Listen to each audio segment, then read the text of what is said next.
Radio CIES. Hola comunidad CIES, qué gusto saludarles nuevamente en Asociación Libre del Diván a tus oídos. Nuevamente nos acompaña el maestro Alejandro Rivera y hoy nos habla de la paradoja de lo social en las adicciones. Soy Gaby Torres, bienvenidos. Alex, ¿cómo estás? Hola, ¿cómo estás, Gaby? Gracias nuevamente por invitarme y también al CIES por hacerme esta invitación. Emocionados por saber qué nos vas a platicar hoy. Pues hoy proponíamos como un tema sobre adicciones y lo último que se sabe sobre adicciones, ¿no? ¿Qué se sabe en cuanto al tratamiento, en cuanto a qué podemos hacer para contrarrestar estos efectos que generan las drogas, ¿no? ¿Quiénes son adictos, Alex? ¿Quiénes son adictos? Pues son aquellas personas que generan un apego a una sustancia química. Puede ser justamente este efecto que va a generar una droga en el cerebro. ¿Cómo sucede esto? Pues principalmente tenemos una gama de sustancias psicoactivas o sustancias que pueden estimular o deprimir el sistema nervioso y que pueden generar como tal que el sujeto que esté consumiéndolas pues se enganche hacia el efecto que tienen estas en el sistema nervioso, ¿no?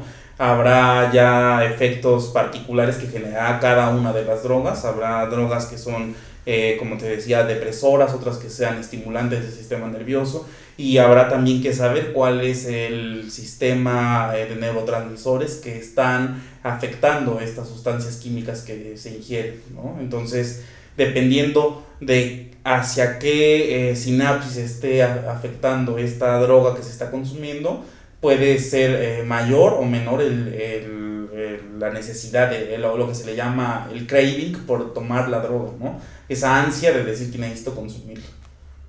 Que es justo por eso, por lo que es difícil, claro, cortar con ellas, porque es ya una necesidad, se convierte en una necesidad. Nunca es un tema bastante interesante porque ¿qué es lo que sucede? En realidad nosotros sabemos que la adicción está basada sobre todo en la activación de un sistema que llamamos sistema de recompensa. El sistema de recompensa, como su nombre lo dice, es un manojo de neuronas que está teniendo unas vías de proyección hacia ciertos núcleos específicos del sistema nervioso que como tal se activan cuando un organismo como nosotros estamos ante una situación de recompensa, algo recompensante, ¿no? Principalmente se conoce como el sistema mesolímbico, es decir, sabemos de este sistema de emociones, el sistema límbico, y que activa principalmente un núcleo muy importante que se llama núcleo accumbens. El núcleo accumbens podemos llamarle el núcleo del placer, ¿no? ¿Por qué? Porque ahí surgen neuronas que liberan dopamina, ¿ok? Y que esta dopamina, como sabemos, entre muchos de los efectos que puede tener el sistema nervioso es generar placer, ¿no? Entonces, ¿qué sucede? Este sistema está diseñado evolutivamente para que sintamos placer ante ciertos estímulos. Uno de ellos puede ser la comida, la actividad sexual. Entonces, ¿qué sucede? Cuando nosotros tenemos estas respuestas fisiológicas primarias, sentimos placer. Esto hizo la naturaleza que nuestro cerebro generara esta fuente de placer. ¿Por qué? Porque son conductas que nosotros necesitamos para la supervivencia. Entonces, al hacerlas tenemos placer y eso hace que sigamos repitiendo esas conductas. Entonces, si nosotros ahora tenemos al sistema de recompensa secuestrado por una droga, pues ¿qué va a hacer? Que ahora se vuelve una necesidad primaria para nosotros consumir esta droga. Entonces lo que vamos a hacer es que sumándole a la necesidad primaria que ahora estamos convirtiendo en la droga, estamos convirtiéndola en una necesidad primaria, le sumas también los síntomas tan nefastos que puede generar el síndrome de abstinencia, que es dejar la droga, pues obviamente que va a ser el cerebro, dame esa sustancia para yo poder estar bien, si no, no voy a dejar que estés bien. Por eso se engancha tanto el paciente, la persona adicta a la sustancia, y es muy difícil sacarla de ahí. Eso te iba a preguntar, ¿cómo salir de ahí? ¿Cómo salir de ahí? Pues suena un poco paradójico, por eso pensábamos en este título, porque sí, o sea, la parte social muchas veces está implicada en caer en las adicciones, ¿no? ¿Por qué? Porque es una ventana, una válvula de escape a quizás problemas que en la sociedad no podemos estar resolviendo o no le ponemos mucha atención a lo que se enfrentan adolescentes que están por primera vez experimentando el mundo de las sustancias prohibidas.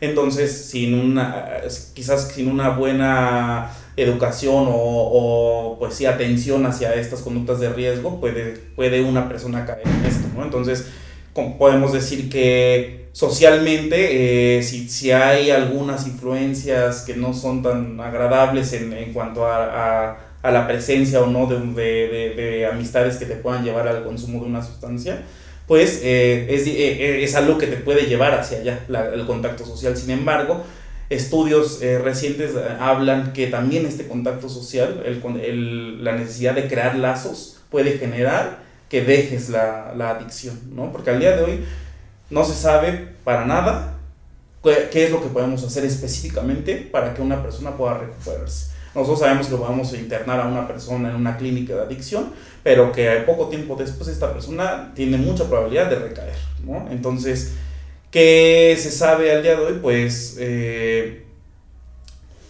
algo que generó mucho interés en los investigadores fue, por ejemplo, nosotros podemos estar expuestos normalmente a una droga, como por ejemplo cuando recibimos tratamiento médico, ¿no?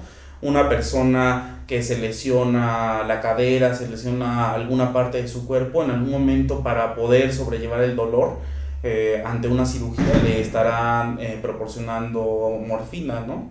Un tipo de químico que está relacionado completamente a la heroína, ¿no? Entonces nosotros sabemos que la morfina es prácticamente heroína limpia, heroína de alta calidad. Entonces imagínate, muchos pacientes que hay en los hospitales están continuamente drogándose con heroína, y una heroína de mucha más alta calidad que la que se vende en las calles. ¿Por qué? Porque la heroína que se vende en las calles pues prácticamente tiene muchas sustancias tóxicas que están contaminando a como tal el principio activo, y la morfina pues es la droga completamente purificada, ¿no? Entonces, ¿qué sucede? ¿Por qué no se vuelven adictas estas personas que están consumiendo la morfina para el dolor? Pues porque también están teniendo como tal un contexto social diferente al que están teniendo estas personas que caen en la adicción, ¿no? Nosotros podemos decir que quizás cuando tú estás en ese momento de estar recibiendo la morfina, pues tienes también la atención de los médicos, están ahí tus familiares, ¿no? Estás en una situación particular. En cambio, una persona que está consumiendo la heroína, pues como tal, muchas veces es un escape de estarse sintiendo mal, de estar solo, de tener problemas en su casa o en su vida. Entonces, prácticamente las drogas es como agarrarse de esos problemas, ¿no? Se sabe que, por ejemplo, cuando fue la guerra de Vietnam, se utilizaba muchísima heroína para que los militares pudieran sobrellevar esa carga tan nefasta que tenían que estar haciendo día con día, de incluso tener miedo de morir en cualquier momento o ellos matar a alguien, ¿no? Y se creía que cuando regresaran a Estados Unidos iba a ser pues como tal una manifestación de zombies en las calles, de pues, gente que prácticamente adicta a la heroína, ¿no? Sin embargo, no se vio esto.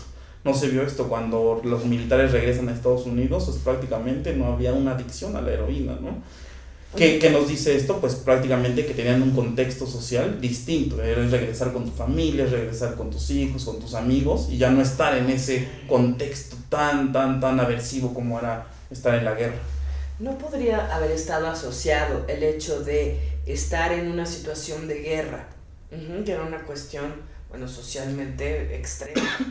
Lo mismo que cuando una persona enferma está en el hospital, que estuviera esta relación de dolor, ¿no? De dolor, de enfermedad, de guerra, y que por eso no afectara o no influyera para que fuera una adicción. Pues más bien, mira, más bien es justamente sacar de un contexto, de una jaula distinta, ponerla en otra a estas personas, ¿no? Por ejemplo, estar en el hospital, estar en la guerra, llevarlas a su contexto donde prácticamente el cerebro tiene otros estímulos donde puede escoger, y no, además de la heroína, ¿no? Tienes la heroína, pero tienes otros estímulos donde dices, bueno, o sea, también es placentero para mí estar con mis hijos, es placentero estar con mi familia, y tengo la heroína, pues prefiero esto, ¿no? Si no tiene dónde elegir el sistema nervioso, pues va a elegir esa fuente de placer, que es lo único que tiene. Imagínate, la guerra, no tienes nada, todo el tiempo te estás sintiendo mal, y la única forma de salirte de ese mundo terrorífico es la droga, ¿no? Así como una persona, un adolescente que cae en una adicción de tener problemas en su familia, de tener problemas de identidad, de tener problemas en la escuela, entonces lo único que hago es irme con mis amigos y sentirme bien drogándome, ¿no?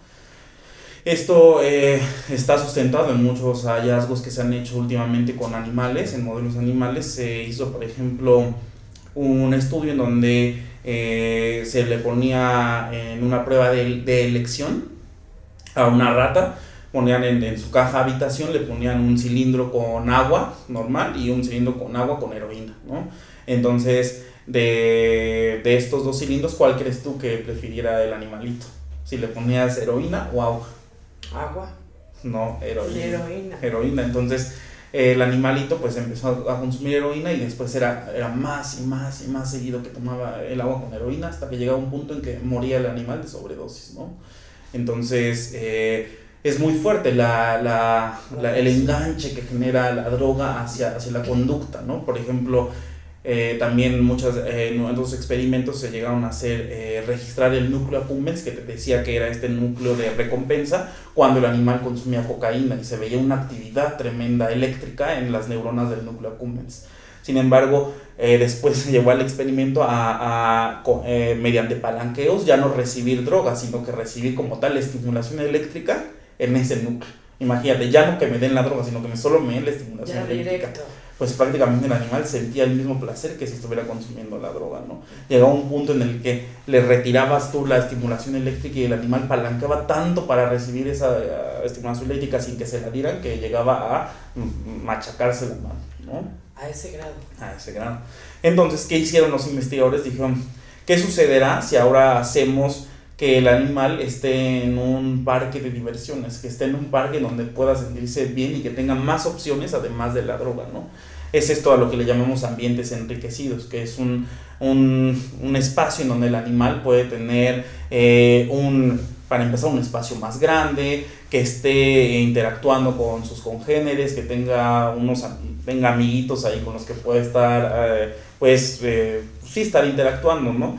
Además que tenga juegos, que tenga pues como posibilidad de tener una pareja, ¿no? Entonces como tal tiene acceso a comida, a sexo, a juego, a todo lo tiene en ese espacio. Entonces los investigadores lo que hicieron de ponerlos en ese espacio al animalito, les pusieron un cilindro, el mismo cilindro con agua y el cilindro con heroína. ¿Y qué crees? Que lo que sucedía ahí era que había mucha menos probabilidad de que el animal consumiera la heroína que el agua, o sea, consumían mucho más el agua. ¿Y en este experimento era dirigido a un solo animalito o veían que pasaba con todos? No, con todos. Y entonces de la población de animalitos, prácticamente el cilindro con heroína quedaba lleno en comparación con el cilindro con agua. ¿Por qué? Porque los animalitos tenían más opciones de tener tanto relaciones sexuales, de tener su comida, de tener juegos, de tener interacción social, y no había la necesidad de estar consumiendo la droga. Eso es a lo que se llegó como una inferencia a partir del experimento, es lo que se cree, ¿no? No podemos saber porque no nos comunicamos con los animales que nos digan qué es lo que estaban sintiendo, pero es lo que se vio en ese experimento objetivamente, ¿no? Entonces, lo que se cree es que si tú le das al organismo otras fuentes de placer, pues la droga va a ser una más, nada más. Y si el mismo organismo sabe que esa fuente de placer le va a generar consecuencias negativas a largo plazo, pues digo, pues mejor elijo estas que me hacen sentir mejor y no me generan consecuencias negativas, ¿no?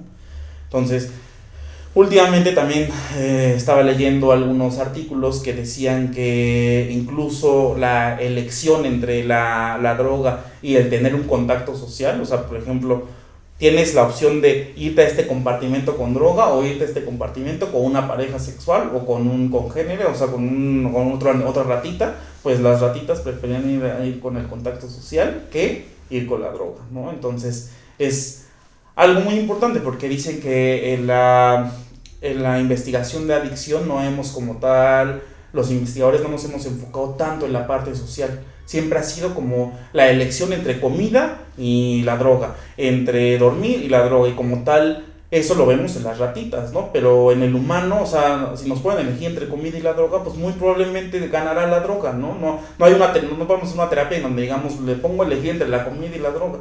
¿Qué es lo que nos mueve mucho a nosotros como humanos? La necesidad de generar lazos. La necesidad de generar esos lazos sociales es muy importante para nosotros, y es a lo que ahora la neurociencia está volteando, a tratar de meter esta variable social dentro de las investigaciones en adicción para ver si tenemos resultados diferentes a lo que hemos tenido al día de hoy, que no hay un buen tratamiento para curar las adicciones, ¿no? Entonces, es a lo que se le está apostando. Y de hecho, se dice también que esta necesidad de los contactos sociales, esta necesidad de tener a alguien más contigo, también genera estas otras adicciones que ahora estamos generando, ¿no? Que puede ser al teléfono celular, a las redes sociales, la necesidad de pertenecer a un grupo. Y es prácticamente al día de hoy hay mucho menos personas en la calle conviviendo que como había antes, ¿no? Ahora todos están en el celular y estamos dependiendo prácticamente de estar generando una vida alterna a la que nosotros tenemos, ¿no? Entonces, ahí hay como una parte clave de lo que podría estar ocurriendo en las adicciones, ¿no? Y es una gran paradoja porque quieres contacto social, pero a través del celular. Sí. Realmente no es social. Quieres contacto social, es como lo decíamos de la paradoja, nos lleva a eso, pero después terminamos siendo adictos a eso y a mostrar lo mejor de nosotros. O sea, por más que estemos sufriendo por dentro, es en el Facebook o en el Instagram, en el Twitter, no vamos a mostrar que no le estamos pasando mal, vamos a mostrar que claro, es la mejor vida la que estamos nuestra pasando. Nuestra vida es fantástica, ¿no? Y maravillosa. Al inicio, cuando te preguntaba quiénes se consideran adictos, un poco te lo preguntaba por esto que me acabas de decir. Al final de cuentas todos tenemos una adicción a algo, ¿no? A una relación, a pertenecer a un grupo, claro, sustancias, en fin, a muchas cosas.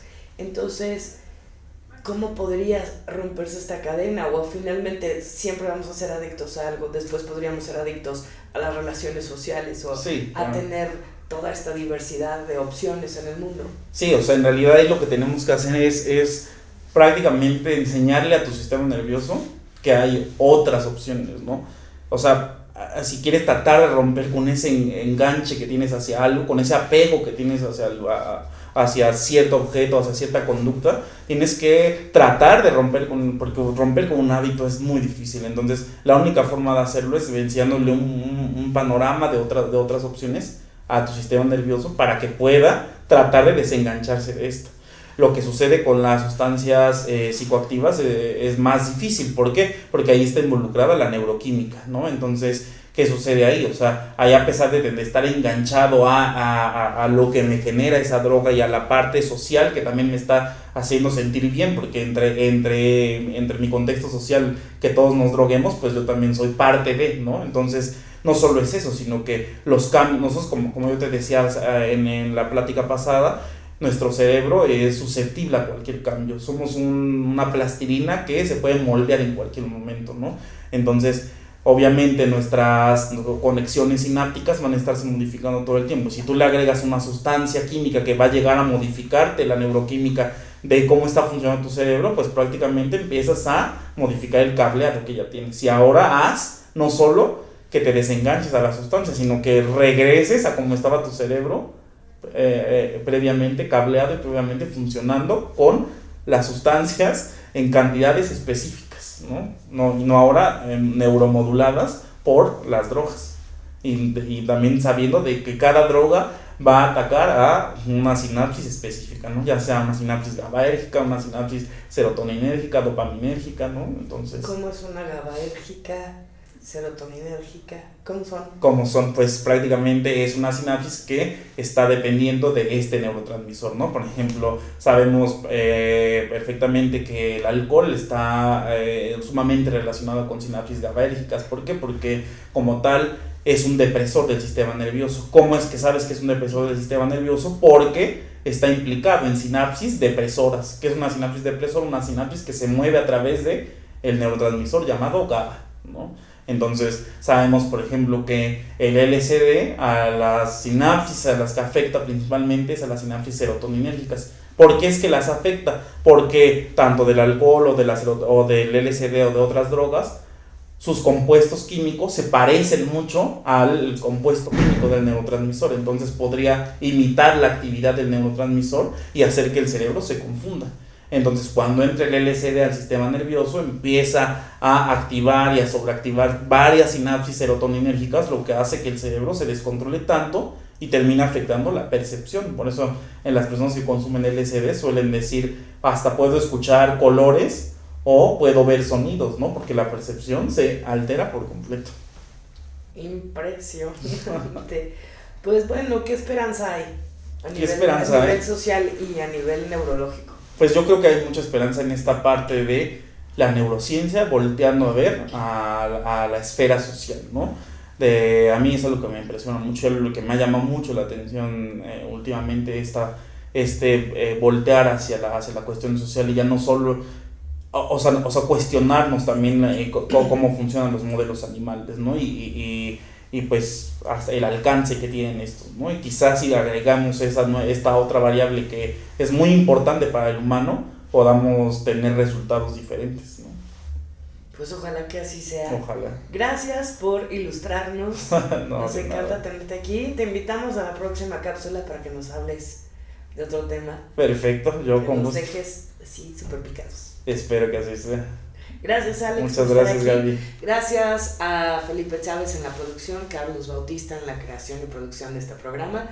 Soy Gaby Torres. Nos vemos en la próxima cápsula de Asociación Libre del Diván a tus oídos. Hasta luego. Asociación Libre del Diván a tus oídos.